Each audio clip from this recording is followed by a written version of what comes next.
Evangelho segundo escreveu Lucas, capítulo 11, de 29 a 32.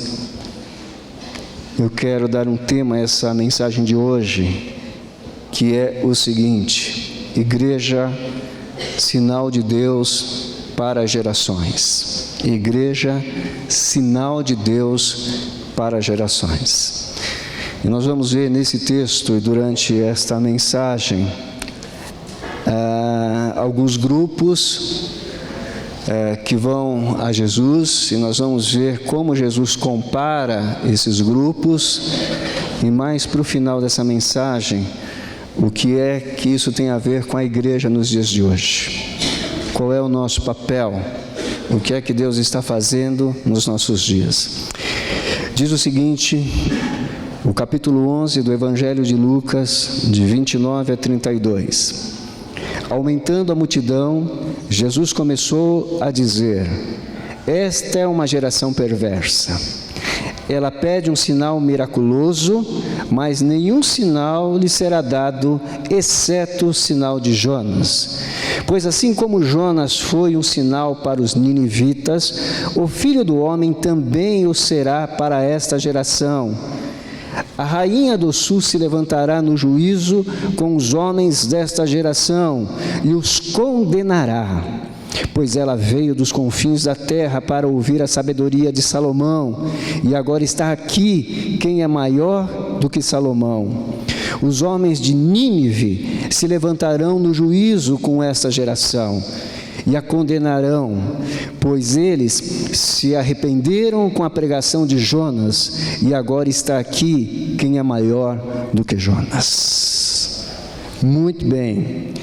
Por que é que Jesus fala assim de uma maneira tão enfática a respeito da geração em que ele estava vivendo? Qual é a razão que o leva a chamar aquela geração de geração má, de geração perversa? Porque ele dá esta qualidade negativa, este adjetivo para esta geração? Por que é que Jesus tem que fazer isso? Na verdade, você deve imaginar uma cena aqui nesse capítulo e nesses versículos.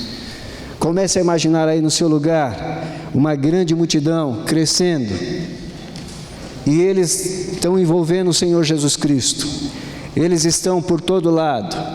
Aonde Jesus vai, lá está a multidão.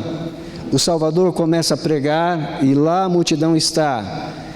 Essa multidão, homens e mulheres, crianças, eles estão absolutamente impressionados com o que Jesus está fazendo. Eles estão impressionados com os milagres de Jesus. Jesus realiza coisas que eles não viram. Embora os homens, no capítulo 11, coloquem em xeque os milagres de Jesus e a fonte do milagre de Jesus, a multidão segue a Jesus.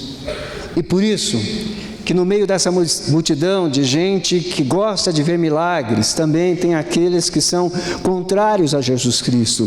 Tem gente aqui se levantando contra Jesus. Tem dois grupos aqui específicos, escribas e fariseus, que se levantam contra Jesus. Eles são perturbadores. Eles não estão a fim de ver os milagres, mas eles querem de alguma maneira perturbar Jesus. Eles não atribuem os milagres de Jesus a Jesus no capítulo 11.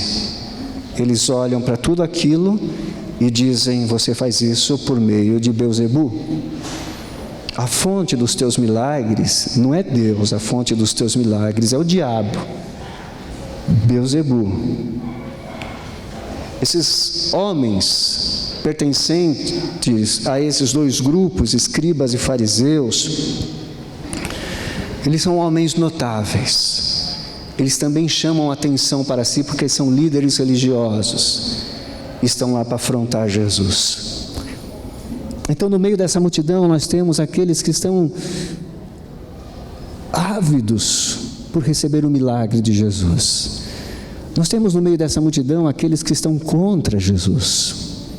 E nós também temos no meio dessa multidão alguns que estão assim como observadores.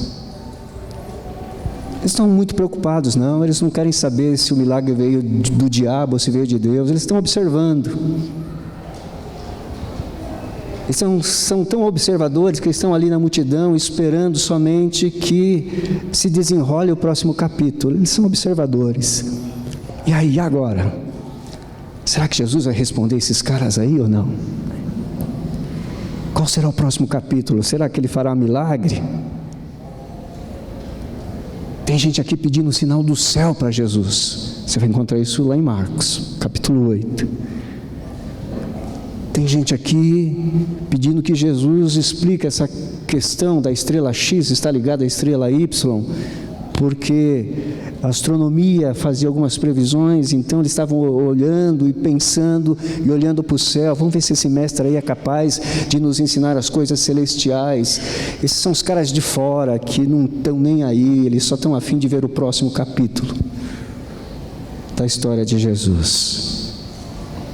Então, existia nesse grupo, nessa multidão, gente bem intencionada, que eu acredito que são pessoas como você e eu nessa noite. Você tem um coração bem intencionado, você está a fim de ver Jesus, você está a fim de experimentar Jesus. Jesus é importante para a sua vida e eu te coloco no grupo daqueles que estão absolutamente interessados em Jesus nessa noite. E aqui havia esses outros dois grupos que estavam olhando sem se preocupar, sem a mínima preocupação de interagir, sem a mínima preocupação de fazer parte ou não, eles não estão nem aí. E tem outro grupo que está louco para pegar uma falha de Jesus. Esses são os maus, aqueles que são mal intencionados aqui.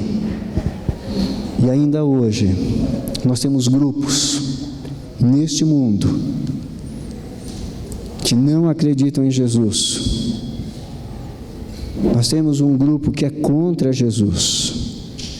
Nós temos um grupo que é pró-Jesus, porque Jesus continua vivo ainda. Se ele não estivesse vivo, a gente não teria isso. Há um pedido gritante aqui, mal intencionado, mas gritante. O pedido é: nos dê um sinal. Nos dê um sinal. Faça alguma coisa aí, Jesus, para que nós vejamos e você nos convença que vem da parte do Senhor. Faça alguma coisa aí que nos impressione. Nos mostre alguma coisa que garanta que o Senhor vem de Deus. Nos dê um sinal. Diante disso, e no texto que lemos, Jesus constata algumas coisas. Jesus constata que esta geração a qual ele pertence é uma geração perversa. Embora fossem de Israel, chamado povo de Deus, seus corações estavam afastados de Deus, e Jesus bem os conhecia. Embora eles fizessem parte desse rebanho que Deus separou, eles estavam como os seus antepassados. Os seus corações estavam longe do caminho de Deus. A palavra que 600 anos antes de Jesus Cristo, Isaías usou para o povo, Jeremias e todos os outros profetas, serviria também para este povo aqui. Estava no meio e ao mesmo tempo longe de Deus, longe de Deus. Por isso que Jesus olha para para uma parte desta geração e diz: olha, vocês são perversos, esta geração é má, essa geração grita, nos dê um sinal, essa geração grita, prova para nós quem você é. E com isso, Jesus, que conhece os corações, como conhece os nossos corações aqui nessa noite, olha para aquela multidão e identifica que aquela multidão está cheia de gente que só quer ver para crer. O seu coração é mau, é o tipo de pessoa que só acredita vendo, é um Tomé da vida, é movido por aquilo que vê, por sinais. Se não houver sinais, não há como eles crerem. Todos nós, na verdade, meus irmãos, temos a necessidade de ver. Se nós disséssemos aqui, olha, isso daí não existe, é mentira. Quando Deus começa a fazer silêncio nas nossas vidas, é um negócio perturbador. Na minha não sei na sua. Quando você clama por uma resposta e a resposta demora, isso para nós é um negócio muito sério. Quando nós temos uma pessoa doente na nossa família e nós clamamos pela cura, parece que nós não sossegamos até que percebamos um sinal de Deus naquela situação, porque nós somos pessoas que gostamos de ver, isso é natural na gente. Mas Jesus olha para aquele povo e diz: tem alguma coisa errada aí nesse sentimento, porque não é só isso. Embora seja natural que nós procuremos ver para crer, isso não deve predominar nos nossos corações, porque a palavra de Deus, de Gênesis a Apocalipse, do princípio ao fim, revela de uma maneira bombástica, do ponto de vista das estruturas humanas racionais, porque ela diz que Deus trabalha conosco por meio da fé. E fé não é aquilo que nós vemos para crer, é aquilo que cremos para ver. É diferente. Por que é que Deus não responde algumas propostas que fazemos a Ele? Não é porque Ele não quer responder, é porque nós vamos lá para Tiago quando Ele diz: vocês pedem mal e vocês não sabem pedir. E aí a gente começa a fazer um tipo de barganha com Deus. E não se assuste se Deus não responder a oração desse tipo que você tenha feito. Porque a Bíblia nos chama para termos fé em Deus, para que as coisas aconteçam, e não esperar que as coisas aconteçam para a gente reconhecer que Deus é Deus. Isso não é fé. Aliás, você nem precisa de Deus para essa coisa. Este não é o caminho. Por isso que o apóstolo Paulo diz a todos nós nessa noite, eu não estou dizendo Lucas, mas o apóstolo Paulo, lá em Gálatas, no capítulo 13, ele vai dizer o seguinte: todos vocês são filhos de Deus mediante a fé em Cristo Jesus. É por meio da fé que nos tornamos filhos, é por meio da fé em Jesus Cristo que vivemos, é por meio da fé que as coisas acontecem, e não por meio das coisas primeiro acontecer para depois nós cremos. Meus irmãos, este tipo de crença é a crença mais fácil que possa existir. Ver para crer é fácil, agora crer para ver é o grande desafio de todo cristão. Quanto mais nós acreditarmos nas coisas visíveis, preste atenção nisso. Quanto mais nós acreditarmos que as coisas visíveis são obtidas por outras coisas visíveis, então eu vejo, eu creio, e aí eu vou continuar mais. Isso mostra que talvez nós estejamos longe de Deus, porque esse povo pede um sinal aqui, ó. Mostra para a gente, mostra que a gente vai crer, mostra que a gente vai crer, mostra que eu vou fazer isso, mostra que eu vou fazer aquilo, mostra, faz alguma coisa que aí eu vou fazer aquilo outro. Cuidado. O caminhar com Jesus é um caminhar por fé. Por isso que Jesus olha para esses homens e diz: olha, vocês só se movem por aquilo que vocês veem. E eu vou dizer uma coisa para vocês: vocês não vão ver nada. Esqueçam. Vocês não verão nada. Essa geração é perversa porque é uma geração que não acredita. Essa geração é uma geração perversa porque é uma geração que não acredita. Eles não estavam acreditando em Jesus. E como que Jesus pode fazer um sinal se eles não acreditam? Não tem como. Não há propósito de Deus nisso. Às vezes você vai receber algumas coisas na sua vida que você nem pediu. Isso é propósito de Deus, e saiba disso. Agora, não tem como obter nada de Deus se você não acredita, se é uma descrença no seu coração. E aqui nós estamos falando de um povo, de um grupo, cuja descrença estava alojada em seus corações. Capítulo 11, você estuda em casa e você vai ver que estava acontecendo milagres aqui. Lucas relata isto. Diante dos olhos desses homens. Olha comigo, capítulo 11, versículo de número 14, um duplo milagre no versículo 14. Jesus estava expulsando um demônio que era mudo. Quando o demônio saiu, o mudo falou e a multidão ficou admirada. Um duplo milagre. A saída do demônio e aquele homem, aquela pessoa começou a falar. Mas isso, diante dos olhos daqueles que não creem, não adiantou absolutamente nada. Eles não se sentiram motivados a crerem em Jesus.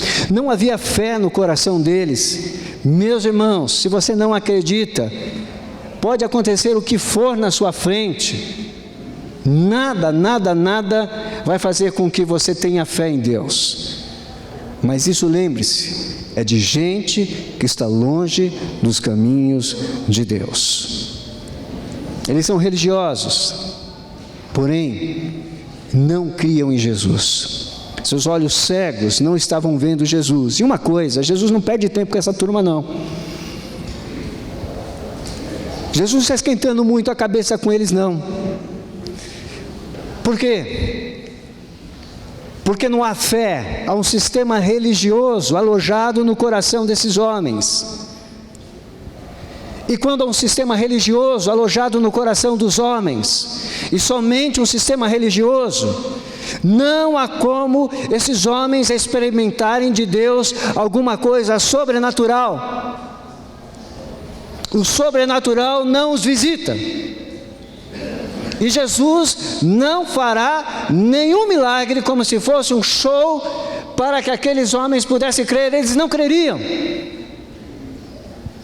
Porque os seus corações estavam dominados por um sistema de cerimônias, por uma capa religiosa, aonde não cabia nada além daquilo que eles criam, e nem Deus conseguia, nesse ponto específico, trabalhar no coração deles, porque a porta do coração deles estava fechada e trancada, escrito: aqui eu faço o que quero, aqui eu creio em Deus do jeito que eu quero, aqui eu faço meu culto do jeito que eu quero, eu estou bem feliz do jeito que eu estou. Então Jesus não entra no coração desses religiosos.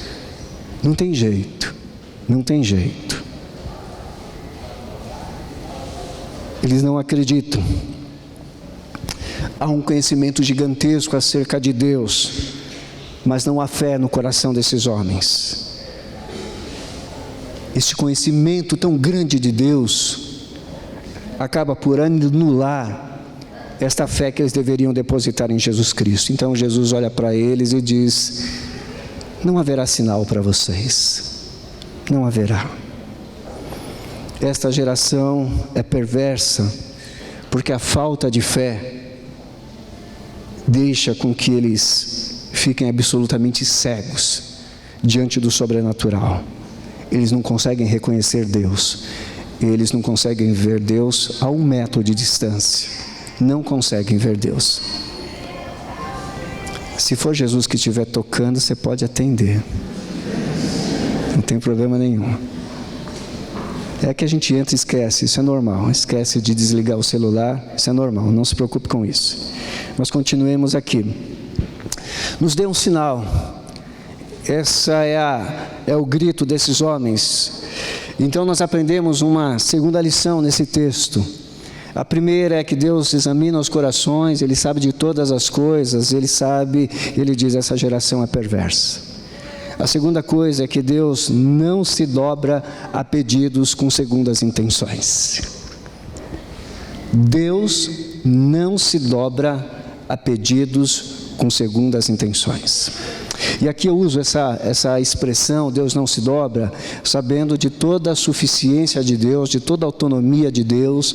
E vocês estão entendendo o que eu estou falando nessa frase, que Deus não vai se sentir sensibilizado e muitas das vezes não vai atender os nossos pedidos, quando por trás desses pedidos tem segundas intenções. Como que eu sei disso? O texto nos fala, o texto por completo. Olha lá no versículo 16. É um texto antes lá do versículo 19, mas aqui dá para nós uma direção. Versículo 16 do capítulo 11. Outros o punham à prova, pedindo-lhe um sinal do céu. Outros punham Jesus à prova aqui, pedindo o sinal do céu. Jesus sabia a intenção daqueles homens. Eles estavam cegos. Eles estavam caminhando diante daquele que conhece todas as coisas, completamente cegos, mas diante de Jesus que conhece absolutamente tudo. Jesus faz uma leitura dos seus corações. Jesus que conhece todas as coisas e conhece os detalhes das nossas vidas hoje aqui, conhecia também naquele lugar todas as almas que estavam ali, tanto lá como aqui. Jesus conhece absolutamente todas as coisas, sabe quem é pecador. Sabia ele quem era hipócrita, sabia com que espécie de gente ele estava lidando, com que tipo de religiosos ele estava lidando. Mas Jesus também sabia, e como ele sabe que aqui hoje à noite, lá tinha corações quebrantados, gente arrependida, gente que mesmo pecando não se conforma em viver de uma maneira errada e tem a sua alma perturbada porque não consegue andar em santidade. Deus conhece todas essas coisas. Gente como Zaqueu, que embora tenha pecado muito, restituiu aqueles que havia prejudicado. Gente como José de Arimateia, importante dentro de Jerusalém, mas que era um seguidor de Jesus e que está no sepultamento de Jesus, que cede o sepulcro dele para Jesus ser colocado. Nicodemos, amigo de José de Arimateia, um rabino que crê em Jesus Cristo, tem um primeiro encontro, mas depois ele está lá no final na história, creu em Jesus, discípulo de Jesus. Jesus conheceu a alma desses homens todos. Conheceu a alma de Pedro, impulsivo, mas é a ele que Jesus diz: apacenta o meu rebanho. Jesus conhece, mas também conheceu a alma de Paulo, e no meio do caminho, na direção de Damasco, Jesus faz com que caia por terra toda a potência desse Saulo, chamado e conhecido como o indomável Saulo, porque Jesus conhece todos os corações. Estes homens escolheram caminhar com Jesus Cristo. Esses homens colocaram seu coração diante de Jesus e puderam ver a grandeza de Deus. Quando colocamos as nossas vidas diante de Jesus, nós vemos a grandeza de Deus. Quando vamos a Jesus com segundas intenções, nós vamos receber um não taxativo nas nossas vidas.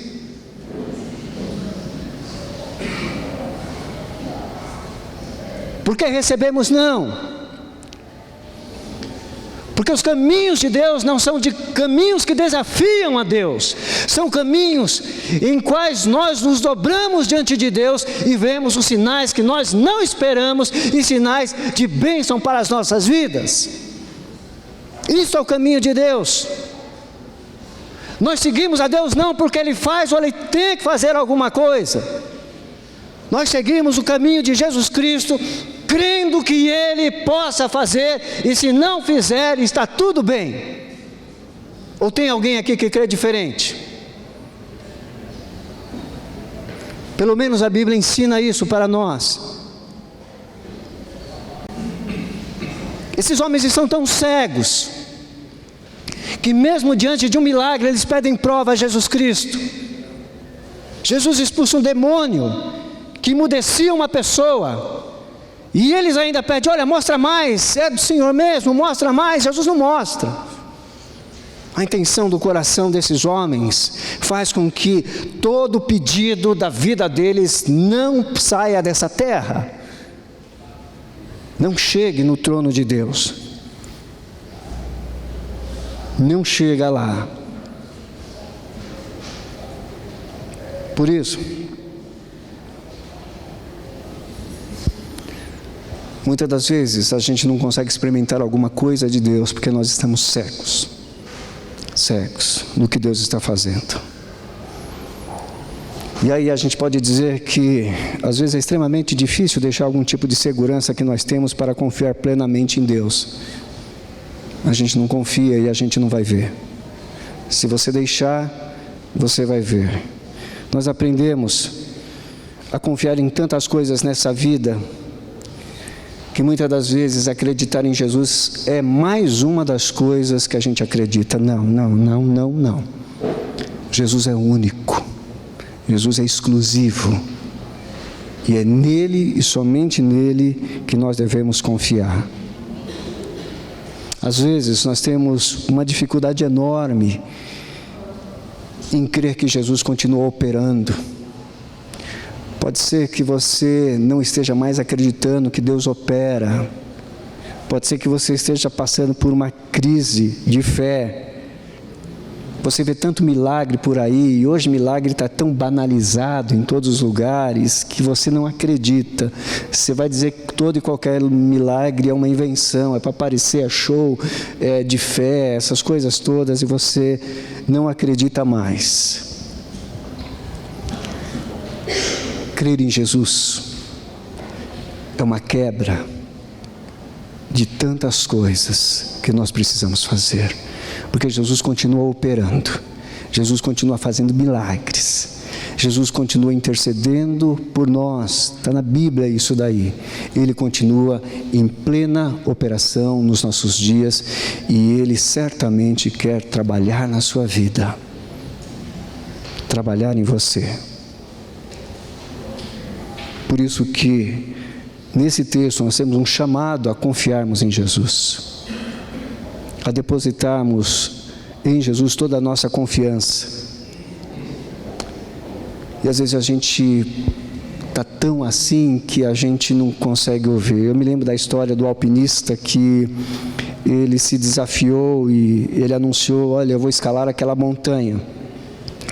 E era uma das montanhas mais difíceis. E ele falou: eu vou fazer isso sozinho. E ele se preparou, e ele começa a sua escalada. E determinado momento, já anoitecendo, ele fala: eu não vou parar não, eu não vou acampar aqui, eu vou em frente e vão se surpreender comigo. Amanhã eu chegarei mais cedo do que todo mundo espera ao pico dessa montanha. E ele não foi, e ele não preparou a sua barraca, não parou, ele continuou até que o frio começou a apertar, a noite chegou, era muito escuro, ele não conseguia ver nada, a neve caiu, e ele, desesperado, fez uma oração a Deus, e ele ouvia uma voz dizendo: larga essa corda. Como ouvir e obedecer uma voz dessa, se quando ele estava subindo, quase chegando, por causa da tempestade, ele desprende e cai. E por uma eventualidade, ele consegue ficar agarrado àquela corda. Então aí ele clama a Deus e ele ouve essa voz: larga essa corda, larga essa corda. Ele fala: não consigo ver nada, está tudo escuro aqui. E eu ouvi uma voz dizendo: larga essa corda, larga essa corda. Ele passou a noite toda grudada naquela corda, noite toda. No dia seguinte, foram atrás dele e encontraram ele morto, a 1,5 metro do chão. Nós precisamos largar algumas coisas e confiar plenamente quando Jesus fala conosco. Nós precisamos largar algumas coisas e se Jesus falou, vamos seguir em frente. Nós precisamos confiar em Jesus. Às vezes nós morremos na praia, já para chegar. Confie em Jesus. Tenha sua vida espiritual tão próxima de Jesus que você confie plenamente nesse Jesus maravilhoso. Caminhando para o final dessa mensagem, a voz ainda ecoava: nos dê um sinal, nos dê um sinal. E aí Jesus olha para aquela multidão e diz: no meio de vocês não há arrependimento, no meio de vocês não há fé.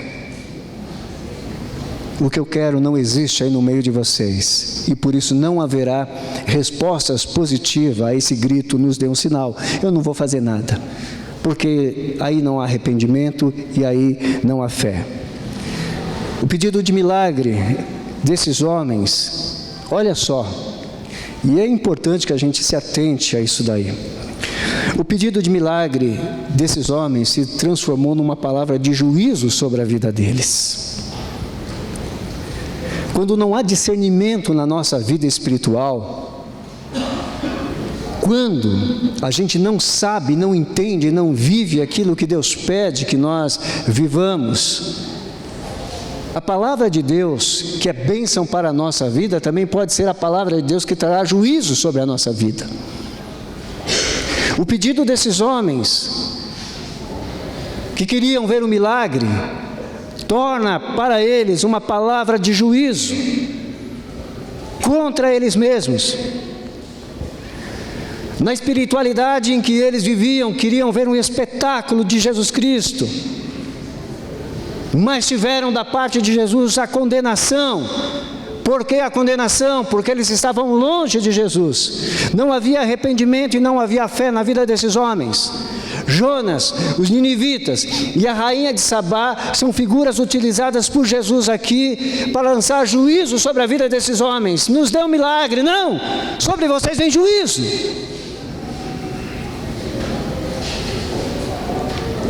Quem era Jonas que Jesus usa como exemplo? Deus usa a figura de Jonas, ou Jesus Cristo usa a figura de Jonas, porque Jonas se tornou uma pessoa extraordinária lá entre os ninivitas.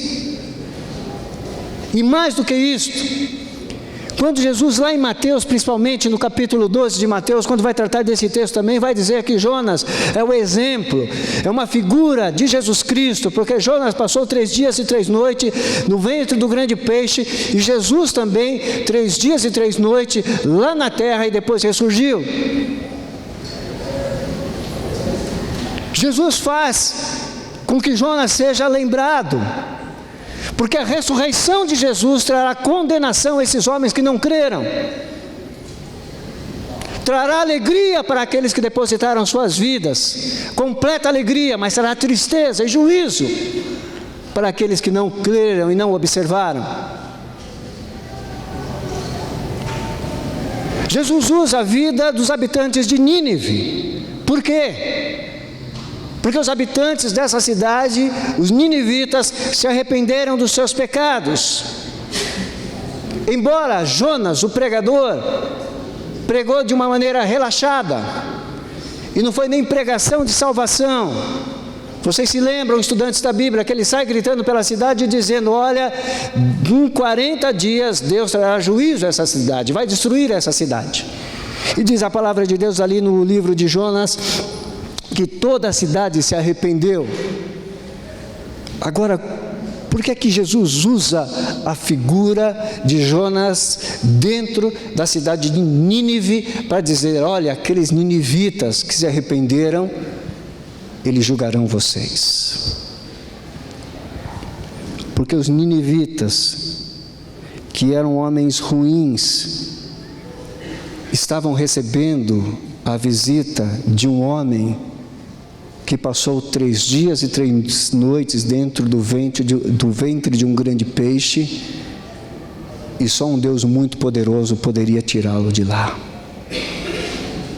Talvez a história de Jonas tivesse percorrido toda aquela região, e quando Jonas chega a Nínive, as pessoas dizem: é ele, o Deus dele é poderoso. Ouvimos as histórias a respeito de como o Deus dele fez na vida dele. É ele. Lembram-se da história daquele que estava no navio fugindo? Lembram-se da história de que um grande peixe o engoliu? É ele que saiu do grande peixe. Então, quando esse homem abre a boca para falar sobre o arrependimento, que Deus destruiria aquela cidade toda, disse: não, nós nos rendemos a esse Deus que fez tudo isso na sua vida. Mas os religiosos não estavam se rendendo a Deus. Não estavam se rendendo a Deus. E Jesus então usa a terceira figura, a rainha de Sebá. Ela creu.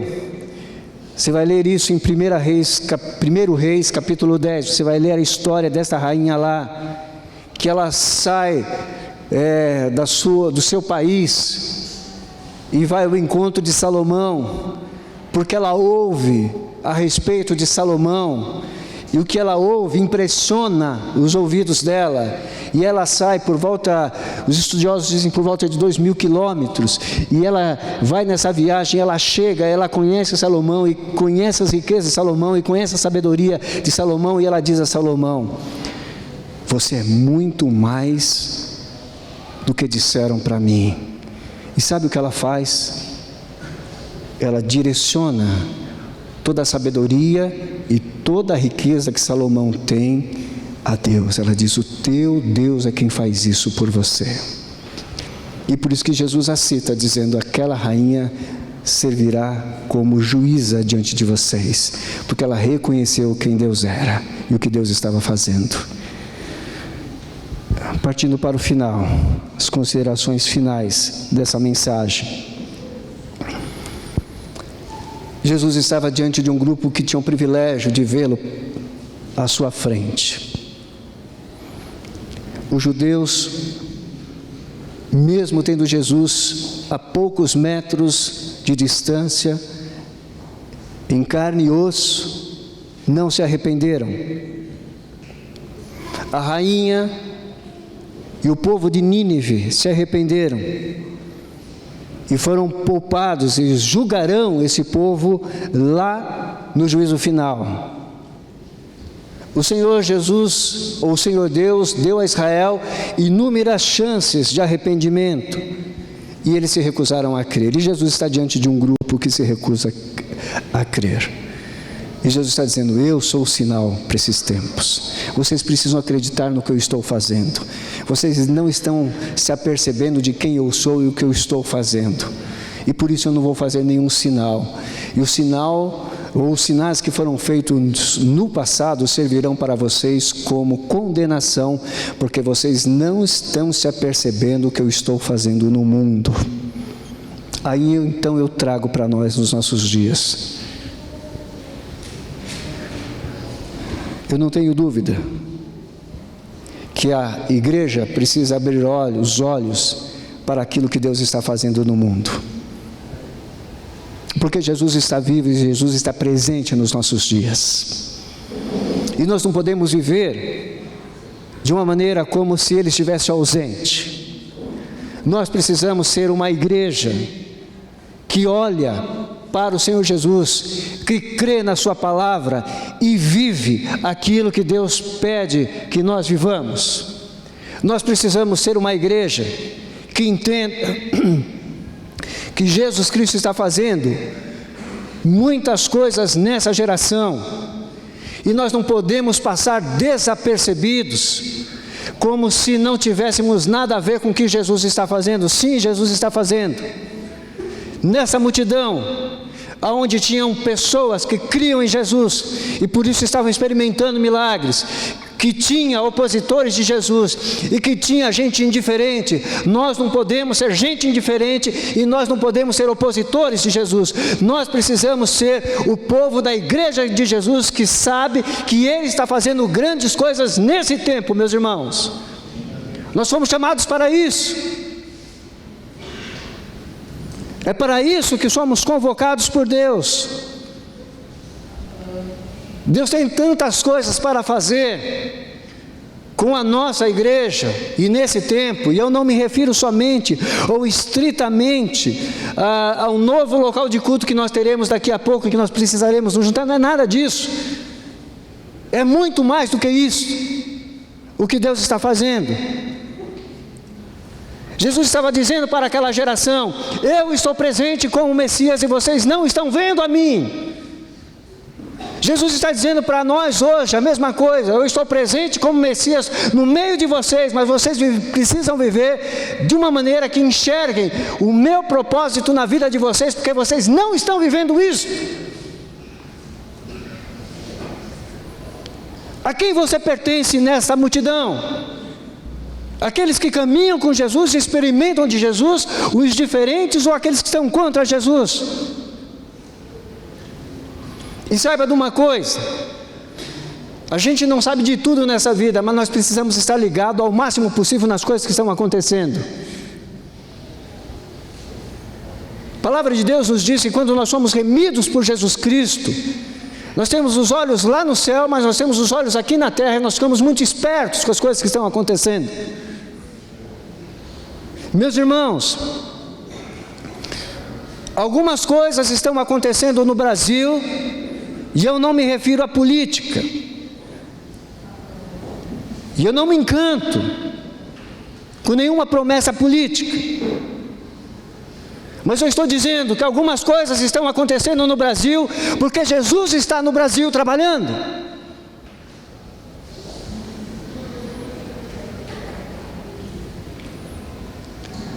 O país, aliás, o Brasil, há muitos anos, deixou de ser um país que recebia missionários, e hoje nós somos um dos países que mais manda missionários para o mundo. Deus está fazendo alguma coisa no nosso país. Só nós batistas mandamos mais de 1000 missionários para o mundo. Só nós. Deus está fazendo alguma coisa no nosso país. Porque Jesus está aqui. Nada do que você faça na vida, em nome de Jesus, é um desperdício. A Gabi vai estudar, e eu tenho certeza, a vida da Gabi nas mãos de Deus vai ser uma vida abençoadora onde ela estiver, porque Jesus está trabalhando no nosso país.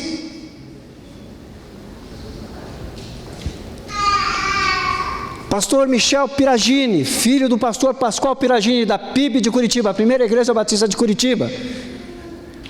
Deus colocou um sonho no coração dele, de alugar um ginásio para 20.000 pessoas, no máximo, e quando ele chega para fechar o negócio, o rapaz do estádio, lá em Curitiba, diz para ele: vamos fazer uma coisa, eu quero que você entre no campo. Ele diz: no campo? E quando você entrar no campo, eu vou soltar o som da torcida. Ele falou: tem esse negócio aqui? Ele falou: tem.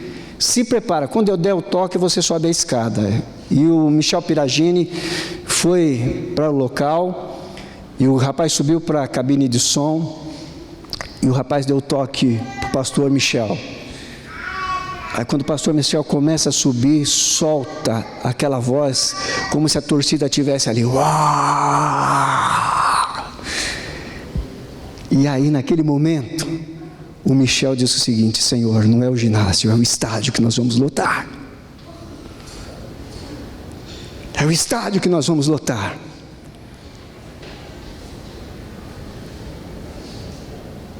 E ele leva para o estádio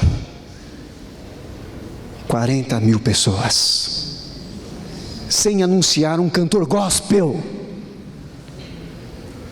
sem anunciar o pregador fulano de tal,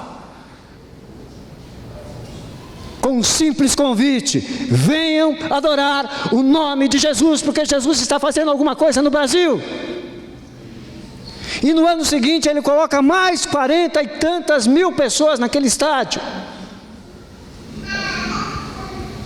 Você precisa ficar atento nas coisas que estão acontecendo, porque Jesus está aqui, está movimentando o Brasil. E eu não creio que São Mateus seja fora disso. Eu creio que a nossa igreja está dentro dos planos de Deus, no movimento que Deus está fazendo no Brasil. Tivemos algumas semanas agora, talvez semana passada, 2 semanas atrás, o Descende. Uma história fantástica também por trás desse evento, que reuniu gente em São Paulo, no Morumbi, no Allianz, lá em Brasília. E Deus está movimentando as coisas.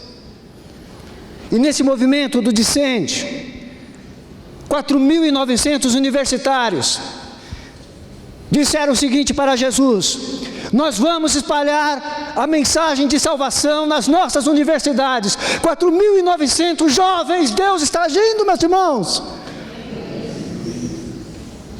3.000 adolescentes disseram: nós faremos o mesmo nas nossas escolas. Deus está aqui. 6.457 pessoas disseram: nós vamos adotar uma criança abandonada nesse Brasil.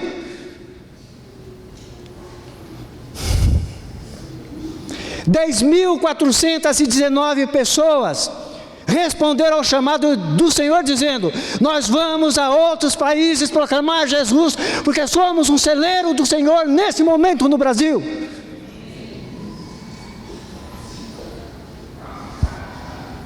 26.600 pessoas se comprometeram em participar de um jejum de 40 dias. Sabe por quê? Eles estão preocupados com o tipo de vida que eles estão levando. Porque Jesus está aqui. E nós não podemos ser cegos diante disso, como os fariseus, os escribas estavam no texto que lemos. –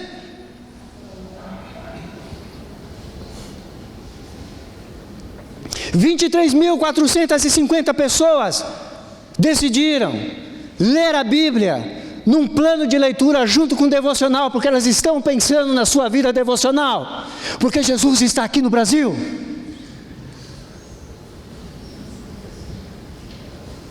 E nós estamos nisso.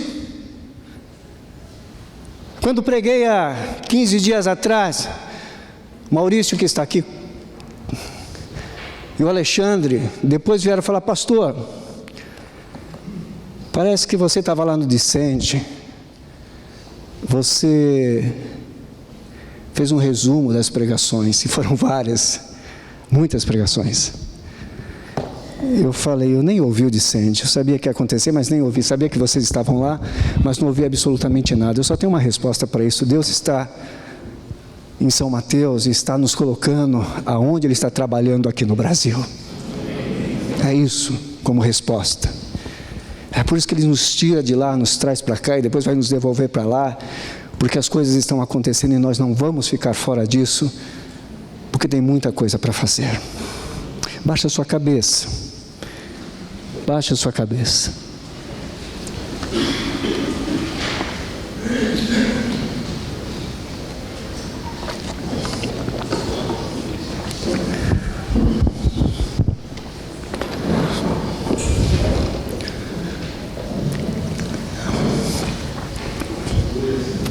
Jesus está nesse lugar, Jesus está no Brasil, e a gente só vai poder continuar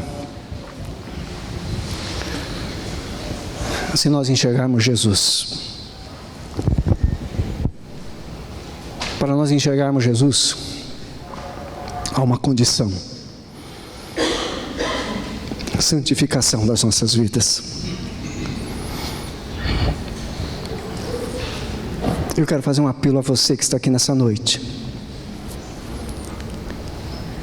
de entrega total da sua vida para Jesus, e dizer para Jesus: o que o Senhor está fazendo no Brasil, eu quero fazer parte, por meio da minha igreja, eu quero fazer parte, eu quero me entregar para a santificação, Senhor, nessa noite. Eu não sou daqueles que estão pedindo um sinal, eu sou daqueles que estão dizendo: eu quero obedecer o Senhor. Eu quero convidar você nessa noite a que escute a voz de Deus. Há uma responsabilidade dada por Deus a essa igreja e a nós como pastores dessa igreja,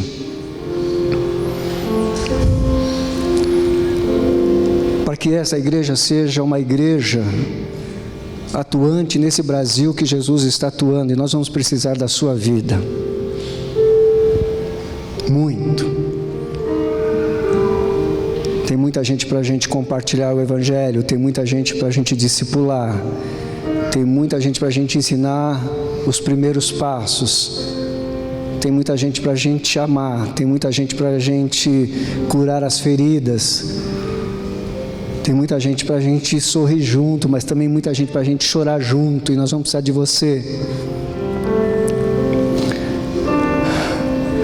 Deus está trabalhando de uma forma especial, e eu queria convidar você a fazer parte desse momento especial de Deus no Brasil por meio da nossa igreja, pedindo a você que em nome de Jesus consagre a sua vida, consagre o seu trabalho ao Senhor nessa noite.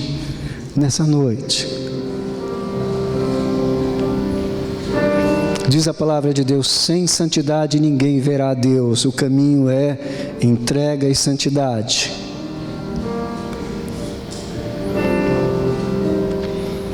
Eu espero que nessa noite você possa dizer: Senhor Jesus, eu estou aqui, a minha vida está aqui, e eu deposito a minha esposa, o meu marido, o meu filho, a minha filha, o meu pai, a minha mãe. Eu tenho algum tipo de problema, mas eu quero consagrar a minha vida ao Senhor, independente dos problemas que eu tenho, porque eu sei que o Senhor vai cuidar de todas as coisas. Esse é o tempo de Deus para a sua vida, o tempo de caminharmos, o tempo de colhermos, até mesmo sem termos plantado, mas só colherão e só verão aqueles que, com fé, coração arrependido dos seus pecados, buscando santidade, consertando os erros, caminharão perto de Jesus Cristo, perto de Jesus. Eu espero que você tenha dito sim a isto que eu falei, entregando sua vida para Jesus, para a consagração. Talvez você esteja aqui nessa noite com a gente e nem está entendendo muita coisa, mas você disse aí no seu coração: eu quero me entregar a Jesus, eu não o conheço. Eu quero te dizer que nós vamos ter a imensa alegria de poder ajudar você. E aí sim eu pergunto: se alguém aqui nessa noite que quer entregar sua vida para Jesus e quer conhecê-lo melhor, se tiver, levanta a sua mão. Esse é um convite que nós vamos fazer nos cultos daqui por diante. Nós vamos fazer esse convite. Tem alguém aqui que quer aceitar Jesus como seu Salvador? Se ainda não fez, Deus abençoe vocês. Deus abençoe. Fico muito feliz. Muito feliz. Oramos semana passada juntos. Glória a Deus pela vida de vocês. Mais alguém? Alguém que não conhece a Jesus e queira entregar a sua vida a Jesus? Agora, se você é um crente em Jesus Cristo e diz: olha, eu quero participar do que Deus está fazendo no Brasil e hoje à noite eu consagro a minha vida ao Senhor Jesus Cristo, levanta a sua mão dizendo: é comigo esse negócio, eu consagro a minha vida, eu não quero ficar fora disso daí não, eu não quero ficar fora. E aí eu vou chamar todos vocês que levantaram as suas mãos para virem à frente, para nós orarmos pela vida de vocês. Venham para cá, venham para cá, venham. Eu quero orar pela vida de vocês.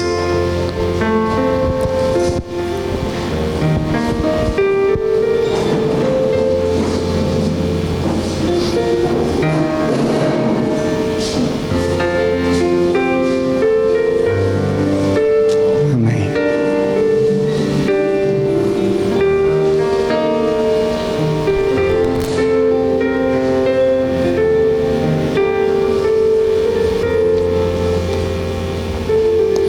Quantos aqui podem dizer: pastor, se tiver na igreja alguma coisa em que eu possa aprender a fazer, eu estou dentro dessa daí para poder estar dentro do que Jesus está fazendo no Brasil. Se tiver algum lugar para eu aprender a fazer essas coisas todas, eu estou dentro. Tem alguém que estaria dentro se nós providenciássemos uma classe de discipulado, uma classe para poder você aprender a Bíblia? Mas alguém estaria dentro disso? Porque talvez você possa dizer: eu não sei como fazer essas coisas todas. São só esses? Não há problema nenhum. Não há problema nenhum. O que a gente não pode é atrapalhar o andamento das coisas que Deus está fazendo no Brasil. Não há dúvidas que nós, pastores, queremos que a nossa igreja seja uma igreja ativa, participando naquilo que Deus está fazendo. E aí nós vamos ter que estar aqui, lá, acolá, mas Deus está fazendo tudo. Vamos orar? Vamos ficar em pé? Eu quero orar pela vida de vocês. E depois nós vamos cantar. Primeiro orar e depois nós vamos cantar, né? Stephanie, abraça as duas aqui. Você vai virar referência. Isso, as duas, mãe e filha, né? Nós vamos orar a Deus. Pastor Jean, vem aqui orar para nós, por favor. Isto, Rafa.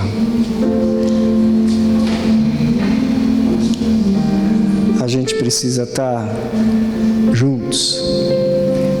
Eu creio que nós vamos ver no ano que vem, quando nós olharmos para trás, nós vamos ver o que Deus está fazendo e a vida de vocês, meus irmãos, que estão aqui na frente, totalmente entregues, engajadas e trabalhando para o Senhor e pulando de alegria, vendo o que o Senhor Deus está fazendo, a vida de vocês. Agora, deixa eu dizer uma coisa para vocês, Deus cuidará de todo o resto na vida de vocês. Pode ter certeza.